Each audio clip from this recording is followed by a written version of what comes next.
साथियों, जो 2 वर्ष की बेटी के साथ में जो जघन्य अपराध हुआ है, ये अपराध इतना जघन्य है कि जिस व्यक्ति ने अपराध किया है कि वो कितना शातिर अपराधी होगा कि जिस बेरहमी से उस बच्ची को मारा गया है। और उससे भी बड़े दुख की बात यह है कि 2-3 दिन इस घटना को हो गए हैं, अभी तक भी इस घटना का खुलासा नहीं हुआ है। हमें ऐसा लगता है कि उत्तर प्रदेश सरकार में अपराधी पल रहे हैं। जो प्रदेश की सरकार बार बार ये दम भरती है, ये कहती है कि हम दलित पिछड़ों का नेतृत्व कर रहे हैं, हम दलित पिछड़ों को अधिकार देंगे, उनको न्याय करेंगे, तो हमें ऐसा लगता है कि सबसे ज्यादा उत्पीड़न इस सरकार में दलित पिछड़ों का हो रहा है।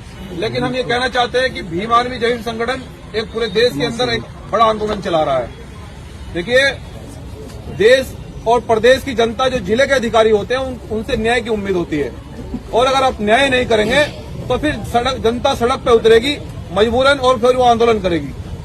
और उससे पहले मैं आपको एक बात कहना चाहता हूं मेरठ के लोगों कि ये अपराध पहली बार नहीं हुआ है। मेरठ में जितने भी अपराध हुए हैं सब में हम लोगों ने न्याय की बात करी, लेकिन मेरठ के अंदर ही सबसे ज्यादा अपराध क्यों हो रहा है?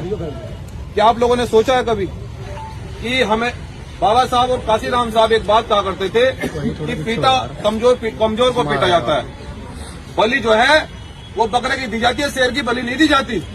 तो ये जो शेर हाथी के जैसा समाज सो रहा है, मैं आपसे कहना चाहता हूं कि अगर सरकार, अगर प्रशासन अगर न्याय नहीं करता है तो फिर यहां आने का काम करोगे नहीं करोगे बताओ?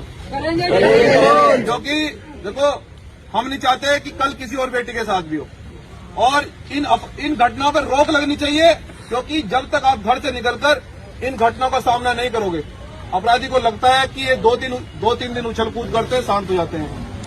अब हमें शांत नहीं होना है।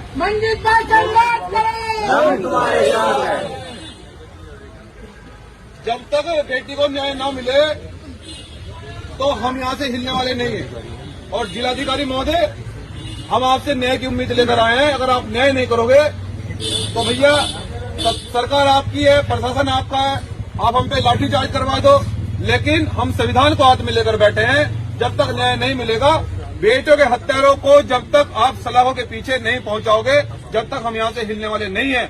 और ये बहुजन समाज के लोग, आप भी यहाँ से संकल्प लेकर जाएं।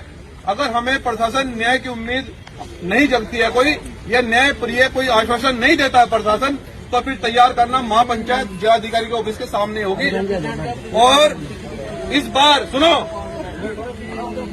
बैठ जाओ माता जी। अब ये एक पीड़ित परिवार हो रहा है। कल एक हमारे भाई को गोली मारी। माता जी बैठ जाओ, भैया बैठ जाओ, बैठो माता जी, बैठ जाओ माता जी, ये बैठ जाओ बहन, बैठ जाओ। अब ये परिवार एक और आ गया है। इस परिवार के व्यक्ति को कल गोली मारी गई है, उसमें भी अब तक कोई स्पष्टीकरण नहीं आया।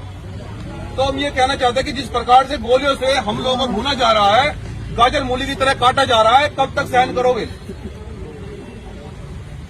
क्या हम लोग गाजर मूली की तरह कटने के लिए पैदा हुए? नहीं। अरे हमारे पुरखों ने शासन किया है देश के अंदर, संविधान निर्माता की कौम से हम लोग आते हैं। हमें इस अपराध का सामना करना पड़ेगा, और सब लोग संविधान को हाथ में लेकर देखो, इस बार हम सरकार का ऐसा इलाज करेंगे कि ध्यान रखेगी सरकार। मैं आपसे वादा कर रहा हूं मेरठ की धरती पर, क्योंकि हम स्वाभिमानी लोग हैं।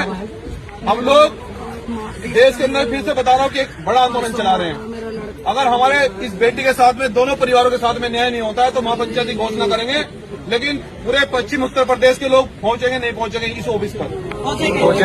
सब लोग हाथ में संविधान को लेकर निकलना, सब लोग संविधान को हाथ में लेकर निकलना, और एक ऐसी क्रांति होगी कि आज के बाद कोई घटना करने से पहले बहुजन समाज के लोगों पर सोचेगा। तो मैं ऐसी उम्मीद करता हूं। अभी अधिकारियों ने कहा है कि मीटिंग चल रही है, बात करेंगे, तो पहले अधिकारियों से क्या आश्वासन देते उनसे बात कर लें, उसके बाद फिर हम ऐलान करेंगे महापंचायत का। सब लोग तैयार हैं? हाथ खड़ा करके बताओ, तैयार है? जेल भी भेज सकते हैं? तैयार है सब लोग?